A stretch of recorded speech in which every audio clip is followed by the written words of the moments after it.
വൈകുന്നേരം ആയപ്പോൾ ഞങ്ങളൊന്ന് പുറത്തിറങ്ങിയിട്ടോ. വേറെ ഒന്നുമല്ല, വീട്ടിലേക്ക് കുറച്ച് സാധനങ്ങൾ മേടിക്കാനുണ്ടായിരുന്നേ. ഏട്ടനും ഉണ്ട് കേട്ടോ കൂടെ. ഏട്ടനുണ്ടെങ്കിൽ തേജു അടങ്ങിയിരിക്കുള്ളൂ കേട്ടോ. അല്ലെങ്കിൽ ഞാൻ അവനെ നോക്കി അവൻ്റെ പുറകിൽ നടക്കേണ്ടി വരും കേട്ടോ. സാധനങ്ങൾ മേടിക്കൽ നടക്കൂലേ. അങ്ങനെ നേരെ ഞങ്ങൾ ഷോപ്പിലെത്തിയിട്ടോ.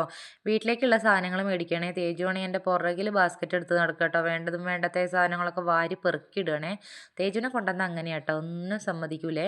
അങ്ങനെ സാധനങ്ങളൊക്കെ മേടിച്ച് നേരെ കാറിലേക്ക് എടുത്ത് വെച്ചിട്ടോ. പിന്നെ ഞങ്ങൾ എന്തെങ്കിലും കഴിക്കാമെന്ന് വിചാരിച്ചിങ്ങനെ നടന്നു പോകുമ്പോഴാണ് ഒരു വലിയ ഫാൻസി ഷോപ്പ് കണ്ടത് കേട്ടോ. ഞാനാണെങ്കിൽ ഫാൻസി ഷോപ്പ് ഡ്രസ്സ് കട എന്ന് പറഞ്ഞാൽ ചാടി കയറി കേട്ടോ. നമ്മൾ പെൺകുട്ടികൾ അങ്ങനെയാണല്ലോ. ഞങ്ങൾ ബത്തേരി ആണെങ്കിൽ ഇങ്ങനത്തെ ഒരു ഫാൻസി ഷോപ്പ് കണ്ടിട്ടുമില്ല, കയറിയിട്ടുമില്ല കേട്ടോ. അടിപൊളിയായിരുന്നു കേട്ടോ. അകത്ത് നല്ല ഡിസ്പ്ലേയിൽ വെറൈറ്റി കളറിൽ വളകളൊക്കെ തൂക്കിയിട്ടുണ്ടായിരുന്നു കേട്ടോ. നല്ല ഭംഗിയുണ്ടായിരുന്നു കേട്ടോ കാണാൻ. എനിക്ക് ഭയങ്കര ഇഷ്ടമായ ഹാൻഡ് ബാഗും പിന്നെ കല്ല് വെച്ച നെക്ലേസും ഇയറിങ്സും ബാംഗിൾസൊക്കെ ആയിട്ട് വെറൈറ്റി മോഡലുകളായിരുന്നു കേട്ടോ. എനിക്ക് ഭയങ്കര ഇഷ്ടപ്പെട്ടു. ഞങ്ങൾ ബത്തേരി ആണെങ്കിൽ ഇങ്ങനത്തെ ഒരു ഷോപ്പ് കണ്ടിട്ടേ ഇല്ല കേട്ടോ. പിന്നെ സാരിക്കും ചുരിദാറിനും മാച്ചായ നല്ല നല്ല നെക്ലേസുകളും ഇയറിങ്സും പിന്നെ ക്ലിപ്സൊക്കെ ആയിട്ട് അടിപൊളിയായിരുന്നു കേട്ടോ. അത്യാവശ്യം നല്ല കോസ്റ്റ്ലി ഉള്ള സാധനങ്ങളാണ്.